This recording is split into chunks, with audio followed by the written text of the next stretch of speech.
വൈദ്യരത്നം കുങ്കുമാതി തൈലം. കുങ്കുമത്തിനൊപ്പം തിളങ്ങട്ടെ സൗന്ദര്യം. ഇവർ 4 പേരിൽ ഒരാൾക്ക് മാത്രം ഒരു ഫേവർ ചെയ്തു കൊടുക്കാൻ പറ്റുമെന്ന് പറഞ്ഞു കഴിഞ്ഞാൽ ആ ഒരാൾ ആരായിരിക്കും? ഞാൻ പെട്ടെന്ന് പെട്ടുപോകും. കാരണം ഇവര് 3 പേരും എന്റെ പേരാ പറഞ്ഞ. എനിക്ക് ഇനി ആദ്യം പേര് അപ്പൊ ആ ക്വസ്റ്റ്യൻ ചോദിക്കുമ്പോൾ ഞാൻ പറഞ്ഞ ആൻസർ ഞാന് എല്ലാ ട്രിപ്പും പോകുന്നതിന് മുമ്പ് വെർച്വലി ഒരു ട്രിപ്പ് പോയിട്ടുണ്ടോ? ഞാൻ അവിടെ എത്തുമ്പം രണ്ടാമത്തെ പ്രാവശ്യം പോകുന്ന പോലെ ഡൗട്ട്സ് ചോദിക്കും. ഇതെന്താ ഇങ്ങനെ? നമ്മളമ്മോട് ചോദിക്കാം ഇതെവിടെയാ അമ്മ, എനിക്കെങ്ങനെ അറിയാം? ഞാൻ ഇവിടെ ആദ്യമായിട്ടല്ലേ. അപ്പൊ ഞാനും ആദ്യമായിട്ടാ വരുന്നത്. ഇത് ഏതാണ് സ്ഥലം?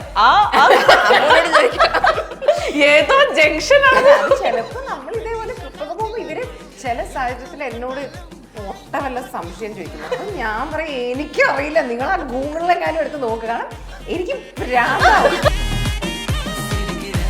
ഈ പ്രൈം മിനിസ്റ്റർ നിങ്ങൾ കാണാൻ പോയ ആ ഒരു ഇൻസിഡന്റ്, നമ്മുടെ കൺട്രിയുടെ പ്രൈം മിനിസ്റ്ററെ മീറ്റ് ചെയ്യാൻ പറ്റുക എന്ന് പറയുന്നത് തന്നെ ഒരു എല്ലാവർക്കും അല്ലെങ്കിൽ എപ്പോഴും കിട്ടുന്ന ഒരു ഓപ്പർച്യൂണിറ്റി അല്ല.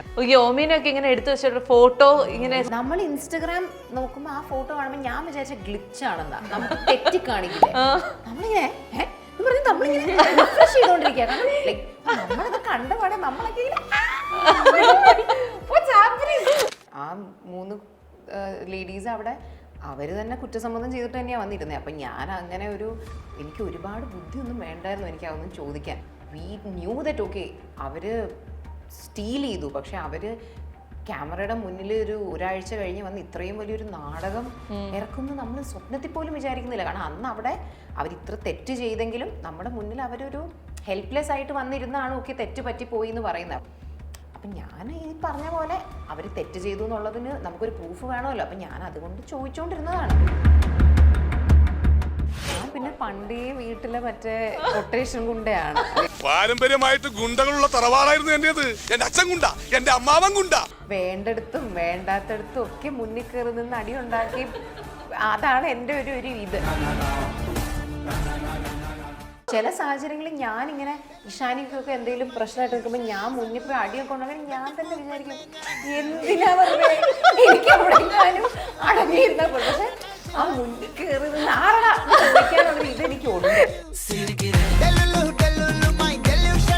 പൂക്കളില് തോന്നലിലെ കേക്കിനെ കൊണ്ടുവരിക എന്നുള്ളത് ആരുടെ ഐഡിയ ആണോ?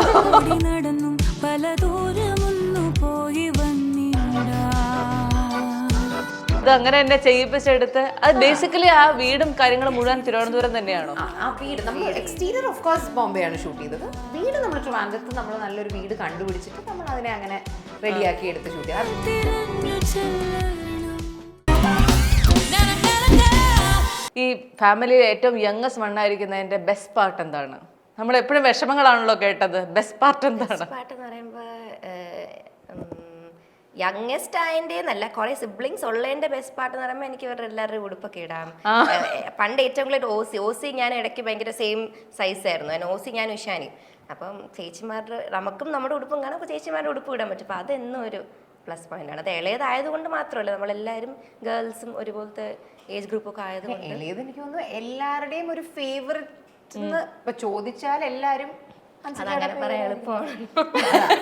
ആരോട് ചോദിച്ചാലും എളുപ്പമാണ്. ശരി. അപ്പൊ എന്നോട് പെട്ടെന്ന് ചോദിക്കുമ്പോൾ ഞാൻ പെട്ടെന്ന് പെട്ടുപോകും. കാരണം ഇവര് 3 പേരും എന്റെ പേരാ പറഞ്ഞ.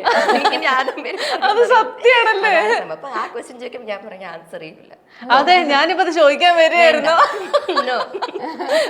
അതായത് ഇവർ 4 പേരിൽ ഒരാൾക്ക് മാത്രം ഒരു ഫേവർ ചെയ്തു കൊടുക്കാൻ പറ്റുമെന്ന് പറഞ്ഞു കഴിഞ്ഞാൽ വീട്ടിലുള്ള എല്ലാവരിലും ആ ഒരാൾ ആരായിരിക്കും? അത് ടാസ്കാ. കാരണം വീട്ടിലുള്ള എല്ലാവരും ആണെങ്കിൽ സിന്ധു. സിന്ധു ആരായിട്ട് വരുവാണ്? ഞാൻ സിന്ധുവിനെ സിന്ധു എന്ന് വിളിക്കും, കുറെ വിളിക്കും, കുറെ എല്ലാരെയും ഓരോരോ പേരൊക്കെ വിളിക്കും. അങ്ങനെയാണെങ്കിൽ അമ്മയാണ്. ആണ്. ഒരു കാറ് വാങ്ങിക്കാൻ നേരത്തെ എന്തൊക്കെ കാര്യങ്ങളായിരുന്നു അമ്മ കൺസിഡർ ചെയ്തത്?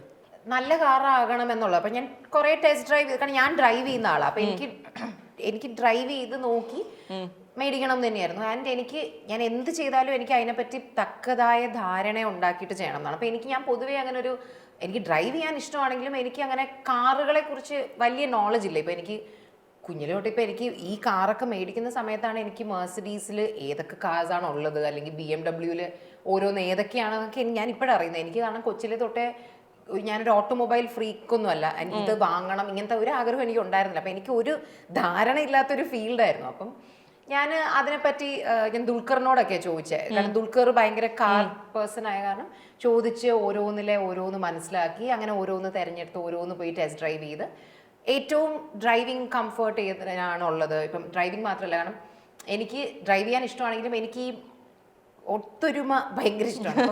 പാസഞ്ചർ കംഫർട്ട് ഉണ്ടാവും. അതായത് എന്റെ കാറിൽ വരാൻ ആൾക്കാർക്ക് താല്പര്യപ്പെടണം. ചിലർക്ക് മറ്റേ അതിന്റെ ബാക്കി ഇരിക്കാൻ കൊള്ളൂല എന്ന് ആൾക്കാർക്ക് തോന്നി എനിക്ക് വിഷമമാവില്ല. എന്റെ കാറിൽ കയറി അത് മാത്രമല്ല അമ്മ തന്നെ പലതവണ പുറകെ ഇരുന്ന് ശ്രമിച്ചു നോക്കുകയും ചെയ്തു. ഞാൻ ഫ്രണ്ടിൽ നോക്കി ബാക്കിൽ നോക്കി അങ്ങനെ എല്ലാം കൊണ്ടും ഒരു ആയിരിക്കണം എന്നൊക്കെ ഉള്ളത് ഉറപ്പ് വരുത്തി മൾട്ടിപ്പിൾ ടെസ്റ്റ് ഡ്രൈവ്സ് ചെയ്ത് അതിനെപ്പറ്റി മനസ്സിലാക്കി അങ്ങനെ ഇങ്ങനെ അത്രയുമാണ് നോക്കിയത്.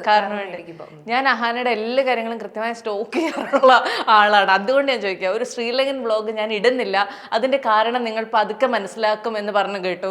അതെന്തായിരുന്നു? വീഡിയോന്റെ പണി ആ സമയത്താണ് നടന്നത്. ഞാൻ എന്റെ തല പൊട്ടിത്തെറിച്ച്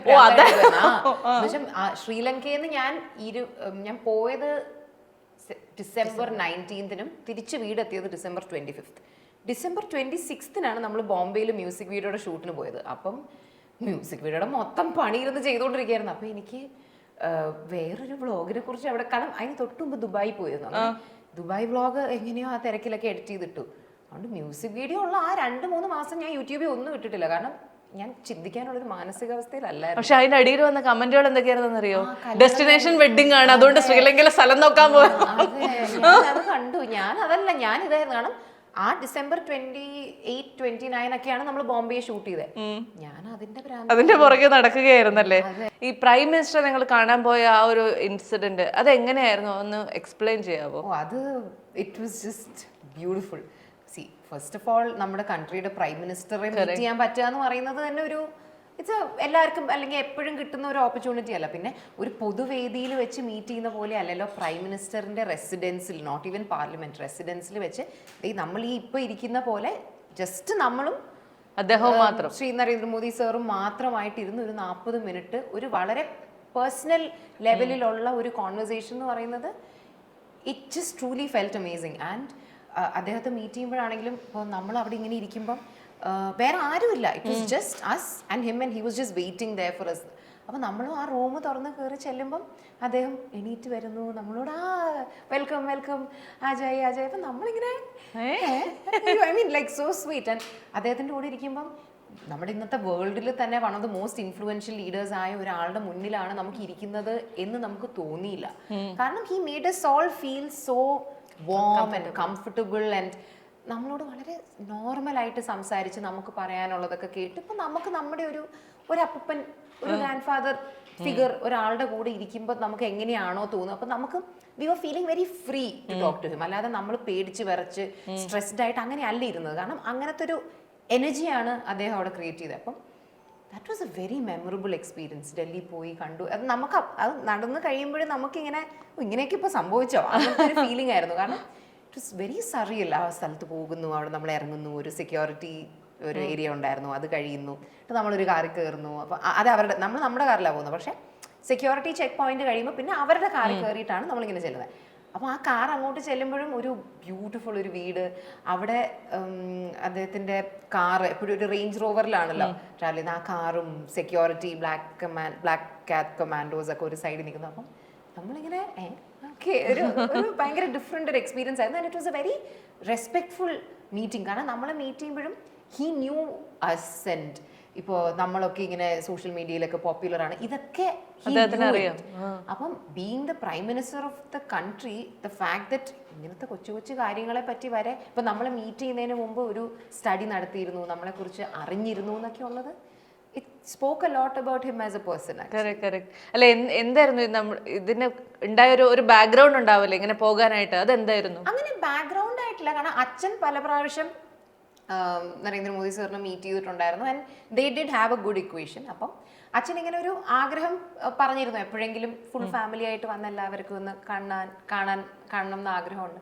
ഹി സെഡ് ഓഫ് കോഴ്സ് അതിനെന്താ പറഞ്ഞാൽ മതി എന്നുള്ള രീതിയിൽ അങ്ങനെ സാറ് ഫ്രീ ആയിട്ടുള്ളൊരു സമയത്ത് ഇങ്ങനെ പറഞ്ഞു. വളരെ എന്താ പറയാ പെട്ടെന്ന് സംഭവിച്ചൊരു കാര്യമായിരുന്നു. ഈ ഓമീനൊക്കെ ഇങ്ങനെ എടുത്തു വെച്ചിട്ട് ഫോട്ടോ ഇങ്ങനെ സോഷ്യൽ മീഡിയയിൽ വരുമെന്നൊക്കെ നിങ്ങൾ നമ്മൾ ഇൻസ്റ്റഗ്രാം നോക്കുമ്പോ ആ ഫോട്ടോ കാണുമ്പോ ഞാൻ വിചാരിച്ച ഗ്ലിച്ച് ആണെന്നാ, നമുക്ക് തെറ്റി കാണിക്കില്ലേ, നമ്മളിങ്ങനെ നമ്മളിങ്ങനെ റിഫ്രഷ് ചെയ്തോണ്ടിരിക്കുക. കാരണം like who would think that like the prime minister of our country would post a picture with Tommy? I mean, it just wasn't making any sense. നമ്മളത് കണ്ടപാടെ നമ്മളൊക്കെ ഓമിക്കൊന്നും അറിയില്ല. നമ്മൾ വീഡിയോ കോൾ ചെയ്ത് പോകുമ്പോ എവിടെയെങ്കിലും ചിരിച്ചുകൊണ്ടിരിക്കുക. അത് എന്താ സംഭവിച്ചത് നമുക്ക് ഇപ്പോഴും അറിയത്തില്ല. ആണല്ലേ, എങ്ങനെ എന്തൊക്കെയാ സംഭവിക്കുന്നതെന്ന് നമുക്കറിയില്ലെന്നല്ലേ. അന്നത്തെ ദിവസത്തെ കളർ പാലറ്റ്, നിങ്ങളുടെയൊക്കെ ഡ്രസ്സ് പോലും ഭയങ്കര മാച്ചിങ്, ഭയങ്കര കോമ്പിനേഷൻ ഒക്കെ ആയിരുന്നു. ഇതൊക്കെ ആരെടാ സെലക്ട് ചെയ്യുന്നത്? നമ്മളെ ഫാമിലി ഡ്രസ് കോഡ് പ്ലാൻ ചെയ്ത് ഇവൻച്വലി നരേന്ദ്രമോദി സാറും അതേ കളർ പാലറ്റ് പ്യുവർ കോയിൻസിഡൻസ്.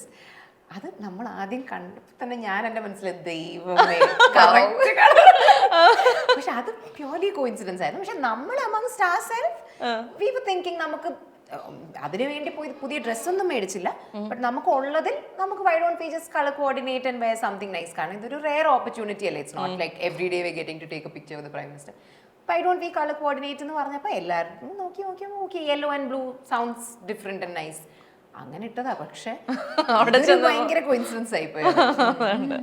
ഇത് ഞാൻ പെട്ടെന്ന് ഓർത്ത് വേറെ കാര്യോട് ചോദിക്കട്ടെ. അതായത് ഓബയോസി സ്റ്റോറിൽ ഒരു വിഷയം നടന്നപ്പോ അന്ന് ഏറ്റവും കൂടുതൽ കയ്യടി കിട്ടിയത് അഹാനയുടെ വീഡിയോയ്ക്ക് ആയിരുന്നു. അഹാന എയർപോർട്ടിലൊക്കെ പോകുമ്പോഴേ ആൾക്കാർ വന്ന് ഷെയ്ക്കാൻ തകർത്ത് കേട്ടോ. ഞാനിങ്ങനെ ദൈവമേ, ഒരു സിനിമ ഇറങ്ങുമ്പോ ഇങ്ങനെയൊക്കെ ആൾക്കാർ പറയണമെന്നായിരുന്നു ഞാൻ ആഗ്രഹിച്ചിരുന്നത്. അത് ഇത്ര പ്രിസൈസ് ആയിട്ടുള്ള ഓരോ കാര്യങ്ങൾ ചോദിക്കുന്നത്, അവരെ കൊണ്ട് മറുപടി പറയിക്കുന്നതും ഒക്കെ, ഇതൊക്കെ ഭയങ്കര ഇൻബോൺ ടാലന്റ് ആണോ ഹാനെ? ആ 3 ലേഡീസ് അവിടെ അവര് തന്നെ കുറ്റസമ്മതം ചെയ്തിട്ട് തന്നെയാണ് വന്നിരുന്നത്. അപ്പം ഞാൻ അങ്ങനെ എനിക്ക് ഒരുപാട് ബുദ്ധിയൊന്നും വേണ്ടായിരുന്നു എനിക്ക് അതൊന്നും ചോദിക്കാൻ. പക്ഷെ ഈ പറഞ്ഞ പോലെ we were recording a video. ആ വീഡിയോ ഒരിക്കലും നമ്മളത് പുറത്ത് വിടേണ്ട ഒരു സാഹചര്യം വരുമെന്ന് നമ്മൾ ഒരിക്കലും ചിന്തിച്ചിരുന്നില്ല. Because we knew that okay അവര് സ്റ്റീൽ ചെയ്തു, പക്ഷെ അവര് ക്യാമറയുടെ മുന്നിൽ ഒരാഴ്ച കഴിഞ്ഞ് വന്ന് ഇത്രയും വലിയൊരു നാടകം ഇറക്കുമെന്ന് നമ്മൾ സ്വപ്നത്തിൽ പോലും വിചാരിക്കുന്നില്ല. കാരണം അന്ന് അവിടെ അവരിത്ര തെറ്റ് ചെയ്തെങ്കിലും നമ്മുടെ മുന്നിൽ അവരൊരു ഹെൽപ്ലെസ് ആയിട്ട് വന്നിരുന്നാണ് ഓക്കെ തെറ്റ് പറ്റിപ്പോയി എന്ന് പറയുന്നത്. അപ്പം നമ്മൾ ഈ മേ ബി ഒരുപാട് കോണ്ടന്റ് ഷൂട്ട് ചെയ്യുന്നവരായതുകൊണ്ടാവാം നമ്മുടെ മൈൻഡിൽ അവരിങ്ങനൊരു കള്ളത്തരം ചെയ്യും, നമുക്ക് ഈ വീഡിയോ പുറത്ത് വിടേണ്ടി വരുന്നു വെച്ചിട്ടല്ല. എന്നാലും for safety let's just document it and keep എന്ന് വെച്ച് ഡോക്യുമെന്റ് ചെയ്താ. അപ്പം ഞാൻ ഈ പറഞ്ഞ പോലെ അവർ തെറ്റ് ചെയ്തു എന്നുള്ളതിന് നമുക്കൊരു പ്രൂഫ് വേണമല്ലോ. അപ്പം ഞാൻ അതുകൊണ്ട് ചോദിച്ചുകൊണ്ടിരുന്നതാണ്. പക്ഷെ അതൊരിക്കലും പുറത്തു വിടേണ്ടി വരും എന്ന് നമ്മൾ ചിന്തിച്ചിരുന്നില്ല. പക്ഷെ സാഹചര്യത്തിന്റെ ഒരു സമ്മർദ്ദം മൂലം അതങ്ങനെ ആയി വന്നു. ഞാൻ അന്ന് എനിക്ക് അറിയാൻ ആഗ്രഹമുള്ള കാര്യങ്ങൾ അവരോട് ചോദിച്ചുകൊണ്ടിരുന്നത്. ശരിക്കും എന്താ ഇപ്പൊ നിങ്ങൾ ചെയ്തോ എന്ന് ചോദിച്ചിട്ട് കാര്യമല്ല, നിങ്ങൾ എന്തിനു ചെയ്തു, എങ്ങനെ ചെയ്തു, അപ്പൊ നിങ്ങൾ 3 പേരെ നമ്മളെല്ലാം ഒന്ന് വ്യക്തമായിട്ട് ചോദിക്കണമല്ലോ. ഞാൻ എനിക്ക് അറിയാനുള്ളൊരു ആകാംക്ഷയിലും കൂടി ചോദിച്ചതായിരുന്നു ആക്ച്വലി. ഇതെല്ലാം കേട്ട് കഴിഞ്ഞപ്പോഴത്തേക്കും ഹൻസികയുടെ ഒരു അവസ്ഥ എന്തായിരുന്നു? അവിടെ ഇത്രയും കാര്യങ്ങളൊക്കെ നടന്നു. എനിക്ക് എന്തെങ്കിലും ചോദിക്കണം എന്നുണ്ടായിരുന്നു.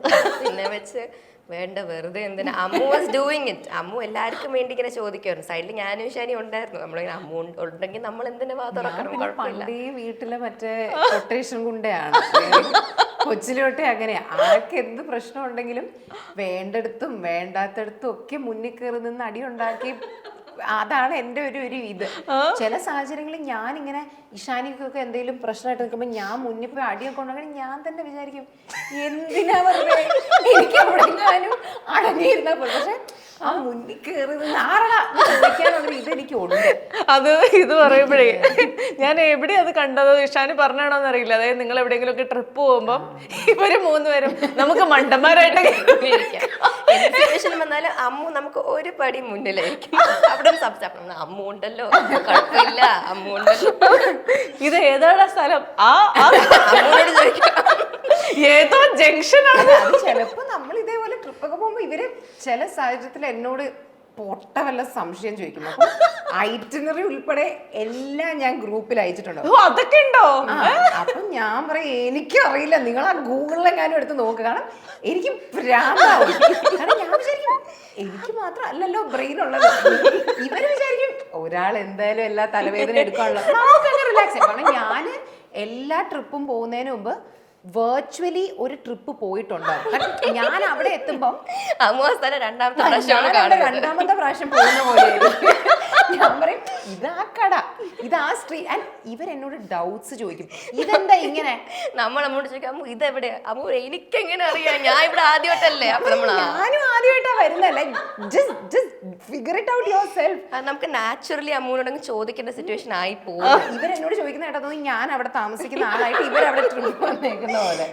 അത് ഞാൻ എന്തോ ഇത് എനിക്ക് തോന്നി ഏതോ ചോക്ലേറ്റ് ഫാക്ടറിയുടെ മുന്നിൽ കണ്ടുവന്നിട്ടേ നമുക്ക് ചോക്ലേറ്റ് തിന്നേക്കാം കൂടെ ചോദിക്കാം ഓസിയാണെന്നോ. അത് അങ്ങനെയാണ്. അപ്പൊ എനിക്ക് ആഗ്രഹമുണ്ട്, അതായത് എല്ലാം നല്ലപോലെ പ്ലാൻ ചെയ്ത് റെഡി ആക്കുന്ന ഒരാളുള്ള ഒരു ട്രിപ്പിൽ എനിക്ക് ഇങ്ങനെ ബാഗ് റിലാക്സ് ചെയ്ത് അങ്ങനെ ചെയ്യാം, ഞാൻ ഒരൊക്കെ ചെയ്യാം. അതെനിക്ക് ഭയങ്കര ആഗ്രഹമാണ്. പക്ഷെ എനിക്ക് തോന്നുന്നില്ല അത് പറ്റുമെന്ന്. അപ്പോഴും അമ്മ സ്വന്തമായിട്ട് ഒരു തവണ പോയിട്ട് വരും. ഞാനൊരു കൺട്രോൾ ഫ്രീക്ക് ആണ്, അത് വേറെ കാര്യം. എല്ലാം കറക്റ്റ് നല്ല രീതിയിൽ നടക്കണം എന്നൊരു ഇതുണ്ട് എനിക്ക്. പക്ഷെ ഞാൻ ഓർഗനൈസ് ചെയ്യുന്ന പോലെ നീറ്റായിട്ട് മറ്റൊരാൾ ഓർഗനൈസ് ചെയ്താൽ എനിക്ക് ബാഗും പാക്ക് ചെയ്ത് പോയിട്ട് ഇത് ഏതാ സ്ഥലം എന്ന് എനിക്ക് ചോദിക്കാതെ. അപ്പൊ അതെനിക്ക് ആഗ്രഹമുണ്ട്. എല്ലാ ട്രിപ്പുകളും ഇതുവരെ വീട്ടിൽ നിന്ന് പോയിട്ടുള്ളതും എല്ലാം പ്ലാൻ ചെയ്തിട്ടുള്ളതും എക്സിക്യൂട്ട് ചെയ്തതും ഒക്കെ അഹന തന്നെയാണ്. ഞാൻ മാത്രമല്ല, ഒരു ഇനിഷ്യേറ്റീവ് എടുക്കുന്നത് തൊട്ട് ഞാൻ ഇനിഷ്യേറ്റീവ് എടുത്തിട്ടില്ലായിരുന്നെങ്കിൽ, ഞാൻ എന്നെ പുകഴ്ത്തൊന്നുമല്ല, പക്ഷെ ഞാനൊരു ഇനിഷ്യേറ്റീവ് എടുത്തിട്ടില്ലായിരുന്നെങ്കിൽ നമ്മൾ യൂറോപ്പ് പോവില്ല, നമ്മൾ ലണ്ടനിൽ പോവില്ല, നമ്മൾ ജപ്പാനിൽ പോവില്ല, നമ്മൾ എവിടെയും പോകത്തില്ല, നമ്മളിങ്ങനെ ഇരിക്കും. അത് എല്ലാവർക്കും ഒരു ആഗ്രഹം കാണും. പക്ഷെ നമ്മളൊരു ഇനിഷ്യേറ്റീവ് എടുത്ത് അത് ചെയ്തില്ലെങ്കിൽ അത് നടക്കില്ല.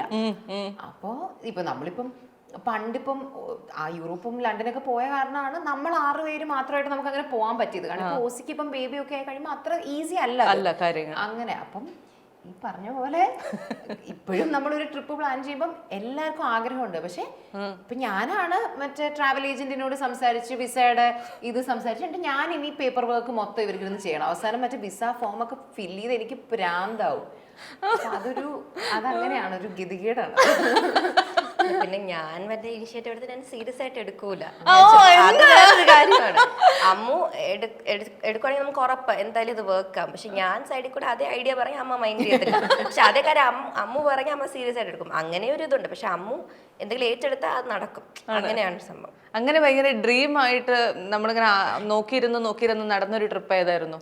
ജപ്പാൻ നമ്മൾ എപ്പോഴും പ്ലാൻ ചെയ്യും. ജപ്പാനിൽ ആക്ച്വലി മാർച്ച് ഏപ്രിൽ ടൈമിൽ പോയാലേ ചെറി ബ്ലോസം കാണും. അപ്പോൾ എനിക്ക് എല്ലാ വർഷവും കോളേജ് ഉള്ളപ്പോൾ ചിലപ്പോൾ സ്ട്രെസ് ആയിരിക്കും. March April time exam. അപ്പോൾ ആ വർഷം ഏപ്രിൽ എക്സാം ഇല്ലായിരുന്നു. അപ്പോൾ കുറേ കാലം മുന്നേ പ്ലാൻ ചെയ്ത് ജപ്പാൻ ട്രിപ്പ് തന്നെ. നമ്മൾ കുറേ കാലം മുന്നേ തന്നെ ചെറി ബ്ലോസം ടൈമിന് കൊച്ചിലെ ഷിൻചാൻ എന്ന് പറയുന്ന കാർട്ടൂണിന്റെ ഭയങ്കര ഫാനാണ്. കൊച്ചിലെ അല്ല ഇപ്പോഴും. അപ്പൊ ഷിൻചാൻ ജപ്പാനിലുള്ളൊരു കുട്ടിയായിരുന്നു. അപ്പൊ അത് കാരണം ഹൻസിക്കയ്ക്ക് അതുകൊണ്ടും ജപ്പാൻ ഭയങ്കര. പിന്നെ ജപ്പാൻ എനിക്ക് ഭയങ്കര ഇഷ്ടത്തോടെ പോയെങ്കിലും അമ്മയ്ക്കും അമ്മൂനും ഇഷാനിക്കും ഭയങ്കര ഇഷ്ടപ്പെട്ട പ്ലേസ്. ബിക്കോസ് ആർക്കായാലും ഇഷ്ടപ്പെട്ടു. It's very beautiful place. നമ്മൾ ഈ ഫോട്ടോയിലൊക്കെ ജപ്പാൻ്റെ every corner looks very beautiful ആണ് അല്ലേ? പക്ഷെ എല്ലാവരെയും നമ്മളിപ്പോൾ എൻ്റെ വീട്ടിലൊക്കെ ഞങ്ങൾ 4 പേരെയും കൂട്ടി ഒരു ട്രിപ്പ് പോകാൻ പോലെ 4 പേരും 40 തരം കാര്യങ്ങളെന്ന് പറയും. ഇത് ഇത്രയും പേരെ എങ്ങനെ ഒരുമിച്ച് കൊണ്ടുപോകാൻ പറ്റുന്നത്? അവരുടെ എല്ലാ എൻഗേജ്മെന്റുകളും മാറ്റി വെപ്പിച്ച്. എൻഗേജ്മെന്റ് മാറ്റി വെക്കുന്നൊന്നും പ്രശ്നമില്ല. പിന്നെ ആക്ച്വലി നമ്മൾ 4 പേര്, ഞാനും അമ്മയും ഇഷാനിയും ഹൻസിക്കയാണ് നമ്മുടെ 6 പേരുടെ അകത്ത് ബെറ്റർ ട്രാവൽ പാർട്ട്നേഴ്സ്. കാരണം നമുക്കാണ് കുറച്ചും കൂടി സിമിലർ ഇൻട്രസ്റ്റുകളുള്ളത്. കാരണം ഇപ്പം അച്ഛനാണെങ്കിലും ഒരു പോയിന്റ് കഴിയുമ്പോൾ ബോറടിക്കും. നമ്മൾ ഫോറിനിലൊക്കെ പോയി അച്ഛൻ പറയാ ഞാൻ ഇന്ന് ഇവിടെ മുറി തന്നെ ഇരുന്നോളാം അങ്ങനെ പറയുമ്പോൾ നമ്മൾ വിചാരിക്കും ഇത്രയും ഒരു സ്ഥലത്ത് വന്നിട്ട് മുറിയിൽ ഇരിക്കാനായിരിക്കും. ഓസിക്കും അങ്ങനെയാ. ഓസിക്കും ഒരു ഉച്ച വരെ കിടന്ന് ഉറങ്ങാൻ ഇഷ്ടമാണ്. 2 മണിയൊക്കെ ആകുമ്പോൾ എണീക്കുക, എന്നിട്ട് ലഞ്ച് കഴിക്കുക, എന്നിട്ട് ഏതെങ്കിലും മോളിൽ പോവാ. അങ്ങനെയാണ് ഓസിക്കും കുറച്ചുകൂടി ഇഷ്ടം. അപ്പൊ അത് നമുക്ക് അത്ര സെറ്റ് ആവില്ല. നമ്മളൊരു നമുക്ക് വീട്ടിൽ നിന്ന് ചെയ്താൽ പോലും നമ്മൾ ഇത്രയും കഷ്ടപ്പെട്ട ഒരു സ്ഥലം വരെ വരുമ്പോൾ നമ്മള് സ്ഥലം കാണണ്ടേ. എൻഗേജ്മെന്റ് മാറ്റി ഇതിപ്പോ എല്ലാവരുടെയും ഒരു പ്രയോറിറ്റി ആണല്ലോ. പക്ഷെ നമുക്ക് ഈ ട്രാവൽ ചെയ്യുമ്പം കോൺഫ്ലിക്റ്റ് ഓഫ് ഇൻട്രസ്റ്റ് മെയിൻ ആയിട്ട് വരുന്ന ഫുഡിന്റെ കാര്യത്തിലാണ്. കാരണം ഇഷാനിക്കും ഹൻസിക്കും ഓസിക്കും ഇന്ത്യൻ ഫുഡ് വിട്ടൊരു പരിപാടിയില്ല. അവർക്ക് ലോകത്തിന്റെ ഏത് കോണിലെത്തിയാലും അവർക്ക് ഉച്ചയാകുമ്പോൾ ചോറ്, ഏത് നാട്ടിലെത്തിയാലും ഇഷാനി ഫോൺ എടുക്കും. ഇന്ത്യൻ റെസ്റ്റോറൻറ്റ്സ് അത് വിട്ട് ഇവർക്ക് ഒരു പരിപാടിയില്ല. I understand it. കാരണം ഇവർക്ക് ഈ മറ്റേ എക്സ്പെരിമെന്റൽ ഫുഡ് ഇഷ്ടമല്ല. It doesn't work well in their body. പക്ഷെ എനിക്കാണെങ്കിൽ വല്ല ഒരു ദിവസം വല്ലതും പുറത്തു പോയി ഇന്ത്യൻ ഫുഡ് കഴിക്കും. പക്ഷെ എനിക്ക് ഇന്ത്യൻ ഫുഡ് ഇഷ്ടമാണ്. പക്ഷെ നമുക്കൊരു കുറ്റബോധം തോന്നില്ല, നമ്മൾ ഇവിടെയൊക്കെ വന്ന് നമ്മൾ ഇത് കഴിച്ചാൽ എന്തൊരു ഇതാ. അപ്പൊ എനിക്ക് എല്ലാ മീലും മീനിങ് ഫുൾ ആയിട്ട് ആ നാട്ടിൽ എന്തെങ്കിലും കഴിച്ചില്ലെങ്കിൽ എനിക്ക് ഭയങ്കര വിഷമം തോന്നും. അപ്പോൾ ലണ്ടനിൽ നമ്മൾ യൂറോപ്പിൽ പണ്ട് പോയപ്പം ഇവരുടെ പുറകെ പോയപ്പോൾ ഞാനും എന്നും ഉച്ചയ്ക്ക് ചോറും ചിക്കനും ജീരയും ഡാളുമാണ് കഴിച്ചോണ്ടിരുന്നത്. തിരിച്ചെത്തി നാടെത്തി കഴിഞ്ഞിട്ടാ ഞാൻ ആലോചിച്ചത്, ദൈവമേ ഒരു ക്രൊസോ പോലും കഴിച്ചില്ല. കാരണം നമ്മൾ ഒന്നും കഴിച്ചില്ല, ഒരു വെറൈറ്റി ആയിട്ട്. അങ്ങനെ ലണ്ടൻ എത്തിയപ്പോൾ ഞാൻ പറഞ്ഞു, നിങ്ങളായി നിങ്ങളുടെ പാടായി, ഉച്ചയാകുമ്പോൾ ഞാൻ പോവും, നിങ്ങൾ വരുന്നെങ്കിൽ വാ. അങ്ങനെ എന്നും ഉച്ചയാകുമ്പോൾ ഇവര് ഒരു ഇന്ത്യൻ റെസ്റ്റോറൻറ്റിൽ പോകും. ഞാൻ ടാറ്റയും പറഞ്ഞ് ഞാൻ നടന്ന് ദൂരെ എവിടെയെങ്കിലും ഏതെങ്കിലും നടന്ന് ഏതെങ്കിലും ഒരു റെസ്റ്റോറൻറ്റിൽ പോയി എന്തെങ്കിലും അല്ല എന്തെങ്കിലും ആണെങ്കിലും കുഴപ്പമില്ല, വെറൈറ്റി ആയിട്ടുള്ള എന്തെങ്കിലും കഴിക്കണം. ആരെ കമ്പനി ഇരുന്നേ? അമ്മയുണ്ടോ? ഇല്ല, ഞാൻ ഒറ്റയ്ക്ക് പോകും. എനിക്ക് വരണം ആഗ്രഹമുണ്ട്. പക്ഷെ അമ്മ ഇവർക്ക് കൂട്ടിരിക്കും. അമ്മ പറയാ, നമ്മൾ പറയാം അമ്മ പൊക്കോ കുഴപ്പമില്ല. അമ്മ ഇല്ല, നിങ്ങളെ കാണാതെ. അമ്മ ഇവരെ ഇൻകേപ്പബിൾ ആയിട്ട് കാണും. പറ്റില്ല, നിങ്ങളെ ഇവിടെ വിട്ടിട്ട് പോയാൽ നിങ്ങൾ പെട്ടുപോകും എന്ന് പറഞ്ഞിട്ട് അമ്മ ത്യാഗം സഹിച്ച് ഇവരുടെ കൂടെ ഇരിക്കും. അങ്ങനെ ഞാൻ ഇവരെയും വിട്ട് ഞാൻ നടന്ന് വേറൊരു റെസ്റ്റോറൻറ്റിലൊക്കെ പോയി കഴിച്ച് കറങ്ങി തിരിഞ്ഞ് നടന്ന് വരുമ്പോഴും ഇവർ കഴിച്ചുകൊണ്ടിരിക്കുമായിരിക്കും. നമ്മളങ്ങ് ഇറങ്ങും അടുത്ത ആക്ടിവിറ്റിയിലേക്ക്. പിന്നെ ചില ദിവസങ്ങളിൽ അമ്മേനെ ഞാൻ നിർബന്ധിച്ച് വലിച്ചു പിടിച്ച് കൊണ്ടുപോകും. ഞാൻ പറയും ഇവരെ ഹാൻഡിൽ ചെയ്യാൻ പറ്റും, ഇറ്റ്സ് ഓക്കെ, അമ്മ വാന്ന് പറഞ്ഞാൽ പോകുമ്പോൾ അന്ന് അമ്മ ഹാപ്പി ആയിരിക്കും. വെറൈറ്റി ഫുഡൊക്കെ ട്രൈ ചെയ്ത്. ശരിക്കും പറഞ്ഞു കഴിഞ്ഞാൽ വളരെ ഹാപ്പി ആയിട്ട് നിൽക്കുന്ന ഈ ഫോട്ടോകളുടെ പിറകിൽ ഒരുപാട് വേദനയുടെ കഥകൾ പറയാൻ. പിന്നെ അത് കറക്റ്റ് മറ്റേ ഈ ഫാലിമി സിനിമയിലെ സീനില്ലേ, ഒരു മീമില്ലേ, അതായത് എടുത്ത ഫോട്ടോ ഇത്, അതിന്റെ പിറകിലും മൊത്തം അടിയും പിടി. അതെനിക്ക് തോന്നുന്നു എല്ലാ ഫാമിലിയിലും അങ്ങനെയാന്ന് തോന്നുന്നു. ഫുള്ള് അടിയും പിടിയും നല്ല മൊമെന്റ്സും കാണും, പക്ഷെ ഒരുപാട് തർക്കങ്ങളും അതും ഇതും ഒക്കെ കാണും. പക്ഷെ അതങ്ങനെയാണല്ലോ. അതെ. അതിനിടയിൽ ഹനയുടെ കുറെ ഗോൾഡ് ഒക്കെ പോയി എന്ന് പറഞ്ഞ ട്രിപ്പ് ഏതായിരുന്നു? ഗോൾഡ് അല്ല, ഡയമണ്ട്. അത് നമ്മൾ പണ്ട് യൂറോപ്പിൽ പോയ സമയത്ത് ആംസ്റ്റർഡാമില്, യൂറോപ്പിൽ പൊതുവേ തന്നെ മോഷണം ഭയങ്കര കോമൺ ആണ്. ആൻഡ് അവിടുത്തെ ലോസ് ഒട്ടും ഐ തിങ്ക് സ്ട്രിക്റ്റ് അല്ല. ബിക്കോസ് യൂറോപ്പിൽ വല്ലതും കളഞ്ഞു പോയാൽ നമ്മളത് പോയെന്ന് വിചാരിക്കുക എന്നുള്ളത് തന്നെയാണ് ഏറ്റവും നല്ലത്. ഇതേപോലെ നമ്മൾ ആംസ്റ്റർഡാമിൽ ഒരു ഹോട്ടലിൽ താമസിച്ചപ്പം എൻ്റെ ഭാഗത്തും എൻ്റെ മിസ്റ്റേക്കും ഉണ്ട്. അതായത് ഞാൻ ഒരു ആവശ്യവുമില്ലാതെ എൻ്റെ ആ സമയത്ത് ഞാൻ മേടിച്ച് വെച്ചിരുന്ന എൻ്റെ എല്ലാ ഡയമണ്ട് ജ്വല്ലറിയും ഒരാവശ്യമില്ലാതെ ഞാൻ കൊണ്ടുപോയി ഒരു കുട്ടി ബോക്സിലിട്ടിട്ട് കൊണ്ടുപോകേണ്ട ഒരാവശ്യമില്ല. കാരണം അപ്പോൾ അവിടെ തണുപ്പാണ്, നമ്മൾ ഗ്ലവ്സ് ഒക്കെയാണ് ഇടുന്നത്, അപ്പം ഒന്നും ഇട്ടാൽ കാണത്ത് പോലും ഇല്ല.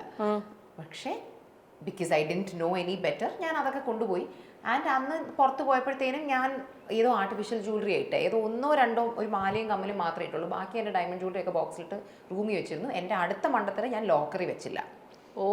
അതുവരെ എനിക്ക് ലോക്കർ ഒരു പേടിയായിരുന്നു. ഞാൻ വിചാരിക്കും, ദൈവമേ ഈ ലോക്കർ എങ്ങാനും എനിക്ക് പൂട്ടിപ്പോയാലോ, തുറക്കാൻ പറ്റിയില്ലെങ്കിൽ അങ്ങനെയൊക്കെ ഞാൻ ചിന്തിക്കുമായിരുന്നു. അങ്ങനെ ഞാൻ എൻ്റെ കബേർഡിൽ ഒരു പൗച്ചിൻ്റെ അകത്തൊക്കെ ഇട്ടാണ് വെച്ചിരുന്നത്. ഇത് നമ്മൾ പോകുന്നതിൻ്റെ ലാസ്റ്റ് ഡേ ആയിരുന്നു. നമ്മൾ രാത്രി തിരിച്ചു വന്ന് ഞാൻ ഈ എന്തോന്നോ ഊരി പൗച്ച് വെക്കാൻ പൗച്ച് തപ്പും, പൗച്ച് അവിടെ ഇല്ല. അപ്പം നമ്മൾ ഇങ്ങനത്തെ സിറ്റുവേഷൻസ് ഇമാജിൻ ചെയ്യില്ലേ ഇങ്ങനെ. അപ്പം എനിക്ക് അങ്ങനെ തോന്നുമോ, ഞാൻ പറയാം ഇല്ലില്ല അങ്ങനെ വരില്ല, ഇറ്റ് ബി ഹിയർ ഓൺലി. തപ്പി തപ്പി തപ്പി തപ്പി ഇറ്റ്സ് നോട്ട് ദെയർ. അങ്ങനെ നമ്മൾ നോക്കിയപ്പോഴത്തേനും ബാത്റൂമിൽ റൂം ക്ലീൻ ചെയ്യാൻ കൊണ്ടുവന്ന ലിക്വിഡൊക്കെ ബാത്റൂമിൽ ഇരിക്കുമായിരുന്നു. It was very evident. Housekeeping തന്നെ മോഷ്ടിച്ചതാണ്. കാരണം അവരുടെ ശ്രദ്ധ മറ്റെവിടെയോ ആയതുകൊണ്ടാണ് കൊണ്ടുവന്ന തുണി, ക്ലീൻ ചെയ്യാൻ കൊണ്ടുവന്ന ലിക്വിഡ്, ഇതൊക്കെ അവിടെ ഇരിക്കുക. അപ്പം ഇന്ത്യയിലായിരുന്നെങ്കിൽ പുട്ടുപോലെ പിടിക്കാവുന്ന മാറ്റർ ആയിരുന്നു. അന്ന് ആരാ മുറി ക്ലീൻ ചെയ്യാൻ വന്നു അവരെ വിളിക്കുക, സാധനം ഒപ്പിക്കുക. പക്ഷെ അവിടെ ഹോട്ടലും എല്ലാം ഒട്ടും സപ്പോർട്ട് വരുന്നില്ല. അവർ പറഞ്ഞില്ല, we can show the CCTV footage, അങ്ങനെയാണ് ഇങ്ങനെയാണെന്നൊക്കെ പറഞ്ഞിട്ട് ഒന്നും ചെയ്തില്ല. നമ്മൾ പോലീസ് കേസൊക്കെ കൊടുത്തു, പക്ഷെ എവിടെ ഒന്നും സംഭവിച്ചില്ല. പിന്നെ എങ്ങനെയാ ട്രിപ്പിന്റെ ബാക്കി? അല്ല, അത് ലാസ്റ്റ് ഡേ ആയിരുന്നു. അതുകൊണ്ടാണ് നമുക്ക് ആ ഹോട്ടലിനെയും സംശയം. കാരണം അവർക്ക് അറിയാം നമ്മൾ നാളെ രാവിലെയാണ് പോകുന്നത്. ഈ ഇത്രയും ദിവസം ഉണ്ടായിട്ട് അവരെടുത്തില്ല. കാരണം നമ്മൾ അന്ന് ഒരു ദിവസം ഒരു രാത്രി കൊണ്ട് നമുക്ക് എന്ത് ചെയ്യാൻ പറ്റും? ഒന്നും ചെയ്യാൻ പറ്റില്ല. ആ സെയിം ട്രിപ്പിലാണോ ഇഷാനിയുടെ ഫോണും പോയത്? അല്ല, അത് ലണ്ടൻ. ആ സെയിം ട്രിപ്പിൽ ആക്ച്വലി സ്വിറ്റ്സർലൻഡിൽ വെച്ചിട്ട് അമ്മയുടെ വാളറ്റ് മോഷണം പോയി. കുറച്ച് ഡേയ്സ് ബാക്ക്. അതുകൊണ്ട് എന്താ, ലണ്ടനിൽ പോയപ്പോൾ ഞാനും അമ്മയും എല്ലാരെയും കള്ളനും കളിയായിട്ട് നമ്മൾ അത്ര കോഷ്യസ് ആയിരുന്നു. അതുകൊണ്ട് നമുക്കൊന്നും പോയില്ല. ഇഷാനിയുടെ ഫോൺ പിക് പോക്കറ്റിൽ പോയി. അത് London again very popular for pickpocketing. ലണ്ടനിൽ ഓക്സ്ഫോർഡ് സ്ട്രീറ്റ് എന്ന് പറയുന്ന സ്ട്രീറ്റ് ഉണ്ട്. അവിടെ നമ്മൾ വിചാരിക്കും ആണുങ്ങളായിരിക്കും ചിലപ്പോൾ പിക് പോക്കറ്റ് ചെയ്യുന്നത്. ഇഷാനി സ്റ്റിൽ റിമെമ്പേഴ്സ്, ഇഷാനി നടന്നുകൊണ്ടിരുന്നപ്പോൾ ഒരു പെൺകുട്ടി ഇങ്ങനെ ജസ്റ്റ് ഇങ്ങനെ തട്ടി. അപ്പം ഒരു പെൺകുട്ടി ആകുമ്പോൾ നമ്മൾ നാച്ചുറലി അതിനെ നമ്മളൊരു റോങ് സെൻസിൽ പോലും ചിന്തിക്കില്ല. ഇഷാനി മിക്കവാറും അങ്ങോട്ട് സോറി എന്ന് പറയുകയാണ്. അപ്പോൾ എന്നിട്ട് കുറച്ച് കഴിഞ്ഞിട്ട് ഇഷാനി മറ്റേ ഇതാണ് പിന്നെ നമ്മൾ യൂട്യൂബിൽ പോയി നോക്കുമ്പോൾ there are countless videos of ഇതേപോലെ പെണ്ണുങ്ങളും ആണുങ്ങളും വന്ന് അറിയാതെ ഒന്ന് തട്ടുന്നു. ഈ അവിടെ ഈ ജാക്കറ്റ് ഒക്കെ ഇട്ട് കിടക്കുമ്പോൾ അല്ലെങ്കിലേ ജാക്കറ്റ് ബാഗ് അത് ഇതൊന്നും പറഞ്ഞ് നമ്മളും ഒരു അശ്രദ്ധയില്ല. അങ്ങനെ ഫോൺ പോയി. And the worst part is again India ആയിരുന്നെങ്കിൽ പിടിക്കായിരുന്നു. കാരണം ഇഷാനിയുടെ ഫോണിൽ നമ്മൾ രണ്ട് ഫോണുണ്ട്. അപ്പോൾ ഒന്നിൽ ഈ ഫൈൻഡ് മൈ ഫോൺ ലിങ്ക്ഡ് ആണ്. നമുക്ക് കാണാം ഈ ഫോൺ ഇങ്ങനെ സഞ്ചരിക്കുന്നത്, കുറേ ദൂരം ഇങ്ങനെ പോവുക, ഫോൺ ഇങ്ങനെ സഞ്ചരിച്ച് പോവുക. ഒരു വീട് വരെ കാണിച്ചു, ഒരു സ്ഥലത്ത് എത്തിയത് വരെ. പക്ഷെ ഇപ്പൊ നമുക്ക് അതെന്തെങ്കിലും വല്ല തീവ്രവാദി സംഘമാണോ നമുക്ക് അറിയില്ലല്ലോ. നമ്മൾ എന്തെങ്കിലും വിളിച്ചൊരു വണ്ടി വിളിച്ചോണ്ട് പോകും. We can see that the phone is there. നമ്മൾ കംപ്ലൈന്റ് ചെയ്തു. എന്റെ അമ്മ ഹൻസൂൻ ഇങ്ങനെയൊക്കെയുള്ള എന്തെങ്കിലും ഇതുവരെ ഒന്നും പോയിട്ടില്ല. ആക്ച്വലി ഭയങ്കര കെയർലെസ്സാ, പക്ഷെ എന്റെ ഇതുവരെ ഒന്നും പോയിട്ടില്ല. ആണോ? കെയർലെസ് ആയിട്ടുള്ള ഒരാളാണോ ബേസിക്കലി ഹൻസൂൻ? അങ്ങനെയൊന്നല്ല. ഇപ്പൊ യൂഷ്വലി ഫോൺ വെളിയിലൊക്കെ നമ്മൾ ഫോട്ടോ വീഡിയോ എടുക്കണം എന്ന പേരിൽ വല്ലതും എന്റെയും എന്തെങ്കിലും പോവാൻ ചാൻസ് ഉണ്ട്. കാരണം അമ്മയൊക്കെ അങ്ങനെ കെയർലെസ് ആയോണ്ടല്ലോ, നമ്മളൊന്നും ചിന്തിക്കുന്നില്ലായിരുന്നു. വേറെ നാട്ടിൽ ഭയങ്കര ഭംഗിയുള്ള സ്ഥലങ്ങൾ കാണുമ്പോൾ നമ്മള് അവിടുത്തെ ആൾക്കാർ ഇങ്ങനെ മോഷ്ടിക്കും, നമ്മൾ അങ്ങനെ ചിന്തിക്കില്ലല്ലോ. അമ്മയുടെ അത് മോഷണം പോയത് സ്വിറ്റ്സർലൻഡിൽ നമ്മളൊരു മലയുടെ മേളിൽ പോയി, സ്നോ ഉള്ള സ്ഥലം. അപ്പൊ നമ്മളും ഈ സ്നോ ഒക്കെ കണ്ട് സ്വിറ്റ്സർലാൻഡിലെ സ്നോ ഒക്കെ കണ്ട് നമ്മളും അങ്ങ് മതിമറന്ന് നിൽക്കുക. അപ്പൊ നമ്മൾ ഈ ഫോട്ടോസ് ഒക്കെ എടുക്കാനായിട്ട് നമ്മുടെ ബാഗ് ഒക്കെ അവിടെ ഇരിക്കുക. But we are not expecting, നമ്മൾ മറ്റൊരാളെ ആ കണ്ണുകൊണ്ടല്ലല്ലോ കാണുന്നത്. ആ നമ്മുടെ അശ്രദ്ധേനെ ആരോ മുതലെടുത്തു. സോ അതുകൊണ്ട് ഞാൻ യൂറോപ്പിലും UK-ലും ഒക്കെ ആര് പോയാലും ഞാൻ പറയും it's full of pickpockets. See, it's a beautiful place, it's worth visiting, all of those things. പക്ഷേ don't carry your valuables. ഒന്നും കൊണ്ടുവരുത്. വല്ല മറ്റേ ആർട്ടിഫിഷ്യൽ ജ്വല്ലറിയോ കളഞ്ഞു പോയാൽ കുഴപ്പമില്ല എന്നുള്ള ജ്വല്ലറി കൊണ്ടുപോവാ. B extra cautious. പോയി. അതെ. ഈ പെട്ടെന്ന് ഞാനൊരു കാര്യം ഓർത്തത് ചോദിക്കുകയാണെ, പൂക്കളില് തോന്നലിലെ കേക്കിനെ കൊണ്ടുവരാന്നുള്ളത് ആരുടെ ഐഡിയ ആണോ? അത് അങ്ങനെ തന്നെ ചെയ്യിപ്പിച്ചെടുത്ത് അത് ബേസിക്കലി ആ വീടും കാര്യങ്ങളും മുഴുവൻ തിരുവനന്തപുരം തന്നെയാണോ? ആ വീട് നമ്മൾ എക്സ്റ്റീരിയർ ഓഫ് കോഴ്സ് ബോംബെ ആണ് ഷൂട്ട് ചെയ്തത്. വീട് നമ്മൾ ട്രിവാൻഡ്രത്ത് നമ്മൾ നല്ലൊരു വീട് കണ്ടുപിടിച്ചിട്ട് നമ്മൾ അതിനെ അങ്ങനെ റെഡിയാക്കി എടുത്ത് ഷൂട്ട് ചെയ്ത്. ആ വീട് നമ്മൾ ട്രിവാൻഡ്രത്താണ് ഷൂട്ട് ചെയ്തത്. ആണ്. ആ തോന്നൽ കേക്ക് വന്നത് പോൾസ് ക്രീമറി എന്നാണോ? അല്ലല്ല, നമ്മൾ ട്രിവാൻഡ്രത്തുള്ളൊരു ബേക്കർ ഉണ്ട്. ഈ അടുത്ത കാലത്ത് ഞാൻ വർക്ക് ചെയ്തുകൊണ്ടിരുന്ന ഒരു ബേക്കർ ആയിരുന്നു, പാർവതി എന്ന് പറയുന്നത്, വണ്ടർ ഓൺ ദ പ്ലേറ്റ് എന്ന് പറയുന്നത്. അപ്പോൾ തോന്നൽ cake is actually A very simple cake. നമ്മൾ അതിൻ്റെ ഒരു മോൾഡ് മേടിക്കണം എന്ന് മാത്രമേ ഉള്ളൂ. അപ്പോൾ ഞാൻ ഇങ്ങനെ ചോദിച്ചു, കാരണം ഞാൻ മുന്നേ വർക്ക് ചെയ്ത ബേക്കർ അവൈലബിൾ ആയിരുന്നില്ല. സോ ഐ ആസ് പാർവതി. അപ്പം ഞാൻ ആ മോൾഡ് ആമസോണിൽ നിന്ന് മേടിച്ചിട്ട് ഞാൻ നേരത്തെ മേടിച്ചു കൊടുത്തു. കാരണം അതൊരു 3-4 പ്രാവശ്യം പ്രാക്ടീസ് ചെയ്യുമ്പോഴാണ് അത് കറക്റ്റായിട്ട് വരുന്നത്. അങ്ങനെ ഐസർ ഇതേപോലെ വേണമെന്ന് പറഞ്ഞിട്ട് അങ്ങനെ ഷീ ബേക്ക് ദ കേക്ക്. അത് എൻ്റെ ഐഡിയ ആയിരുന്നു. ഞാൻ ഇങ്ങനെ എഴുതിക്കൊണ്ടിരുന്നപ്പോൾ എനിക്ക് പെട്ടെന്ന് ആ ഐഡിയ വന്നു. അപ്പം എനിക്ക് അത് നല്ലതായിട്ട് തോന്നിയ ഐഡിയ. പക്ഷെ എനിക്ക് തോന്നിയ ഐഡിയ ഇച്ചിരി ഓവർ ആവോ. അപ്പൊ ഞാൻ എല്ലാവരോടും അത് പറഞ്ഞപ്പോ എല്ലാവരും അത് കൈയടിച്ച് പാസ്സാക്കി. Okay, because I don't want to look very self obsessed പോലെ. പക്ഷെ എല്ലാവരും അതങ്ങ് കൈയടിച്ച് പാസ്സാക്കി. പക്ഷെ അതെനിക്ക് വന്ന ആൾക്കാർക്ക് ഇഷ്ടപ്പെട്ടു. അതെ അതെ, സത്യം. ഞാൻ കുറെ കമന്റ്സ് കണ്ടായിരുന്നു. ഇനി ഒരു അഹാനയുടെ ഡയറക്ടോറിയൽ വെഞ്ചർ എന്ന് ഉണ്ടാവുക? I have no idea. തോന്നൽ ഇറങ്ങിയ സമയത്ത് ആൾക്കാർ തന്നെ എടുത്ത് വെച്ചപ്പോൾ ഞാൻ ഇത് തന്നെയാ പറഞ്ഞു, എനിക്കറിയില്ല. അത് ഇതേപോലെ എനിക്ക് ലൈഫിൽ ഏറ്റവും കൂടുതൽ ഇഷ്ടമുള്ള കാര്യം എന്ന് പറഞ്ഞാൽ ലൈഫ് അങ്ങ് എൻജോയ് ചെയ്യുക, അങ്ങ് അടിച്ചു പൊളിച്ച് ജീവിക്കുക എന്നുള്ളതാണ്. അപ്പം എനിക്ക് ഇങ്ങനത്തെ വർക്കൊക്കെ ചെയ്യുമ്പോൾ ഭയങ്കര സാറ്റിസ്ഫൈങ് ആണെങ്കിൽ അതിൽ ഒരുപാട് സ്ട്രെയിനും പ്രഷറും ഒക്കെ ഉണ്ട്. അപ്പം എനിക്ക് ഈ സ്ട്രെസ് എടുക്കാനൊന്നും ഇഷ്ടമല്ല. എനിക്ക് ഭയങ്കരമായിട്ട് ലൈഫ് അടിച്ചു പൊളിച്ച് ഹാപ്പി ആയിട്ട് ജീവിക്കാനാണ്, അതാണ് എൻ്റെ പാഷൻ. അതാണ് എല്ലാവരും ആഗ്രഹിക്കുന്നത്. അതെ. അപ്പം അതിൻ്റെ ഇടയിൽ കൂടി എപ്പോഴെങ്കിലും എനിക്ക് വർത്ത് വൈൽ എന്ന് തോന്നുന്ന, കാരണം എനിക്കിപ്പം എന്തെങ്കിലും ഡയറക്റ്റ് ചെയ്ത് എനിക്ക് ആരുടെയും മുന്നിൽ എനിക്കൊന്നും തെളിയിക്കണം എന്നോ എനിക്കൊരു അങ്ങനെ ഒരു സ്മാർട്ട് പേഴ്സൺ ആയിട്ട് ആൾക്കാരെ തോന്നിപ്പിക്കണം എന്നൊന്നും എനിക്ക് ആഗ്രഹമില്ല. എനിക്ക് സന്തോഷം തരുന്ന എന്തെങ്കിലും അങ്ങനെ എന്തെങ്കിലും ഒരു ഐഡിയ വരുമ്പോൾ ചെയ്യണം എന്നേ ഉള്ളൂ. അപ്പം സത്യം പറഞ്ഞാൽ എനിക്കറിയില്ല. പക്ഷേ വർത്ത് വൈൽ ആയിട്ടുള്ളൊരു ഐഡിയ എൻ്റെ ഉള്ളിൽ വന്നാൽ തീർച്ചയായിട്ടും നമ്മളതിനെ എന്റർടൈൻ ചെയ്ത് അതിനെ നമ്മൾ എന്തെങ്കിലും ആക്കി തീർക്കും. അങ്ങനെ തന്നെ സംഭവിക്കട്ടെ. അപ്പോൾ പൂക്കൾ ഒരുപാട് നല്ല റിവ്യൂസ് ഒക്കെ കിട്ടിക്കൊണ്ടിരിക്കുന്നു. ഇനി ഒരുപാട് ആൾക്കാർ കാണട്ടെ. ഞാൻ ഇന്ന് ശ്രദ്ധിച്ചത് 74 ലക്ഷം ആൾക്കാരാണ് തോന്നൽ കണ്ടത്. ഇന്ന് പൂക്കള് ഈ സമയം വരെ 7.5 ലക്ഷം ആൾക്കാരിലേക്ക് എത്തി. അതെ. അപ്പൊ ആ ഒരു 0 എത്രയും പെട്ടെന്ന് എത്തട്ടെ. Wishing all the very best. അപ്പൊ ഹൻസൂനെ സംബന്ധിച്ചും ഒരുപാട് സിനിമകൾ എത്തട്ടെ. എപ്പോഴെങ്കിലും ഒരുപാട് സിനിമകൾ ഉള്ളതുകൊണ്ട് പിന്നെ കുഴപ്പമില്ല. ആർക്കറിയാം ഇനി ഒരു പെട്ടെന്ന് ഒരു സുപ്രഭാതത്തിൽ അഹാന സംവിധാനം ചെയ്യുന്നു എന്ന് പറഞ്ഞുകൊണ്ട് എഴുതി കാണിക്കുമോ എന്നുള്ളതാണ് ഞാൻ പ്രതീക്ഷിക്കുന്നത്. എന്തായാലും അതുണ്ടെങ്കിൽ ഞാൻ ഉടനെ വീണേനെ ഒരു ഇന്റർവ്യൂവിന് അതുകൊണ്ട് ഞാൻ പറയില്ല, ഒരു അഹാനയുടെ ഏറ്റവും വലിയ വെൽവിഷേഴ്സിൽ ഒരാളാണ് ഞാൻ. എത്രയും പെട്ടെന്ന് നല്ല കാര്യങ്ങൾ അഹാനയുടെ ജീവിതത്തിൽ നടക്കണമേ എന്ന് ആഗ്രഹിക്കുന്ന ആള്. അപ്പോൾ ഏതായാലും wishing all the very best guys. അപ്പോൾ thank you so much for time. Thank you so much. Vaidyaratnam Kumkumadi Thailam, കുങ്കുമത്തിനൊപ്പം തിളങ്ങട്ടെ സൗന്ദര്യം.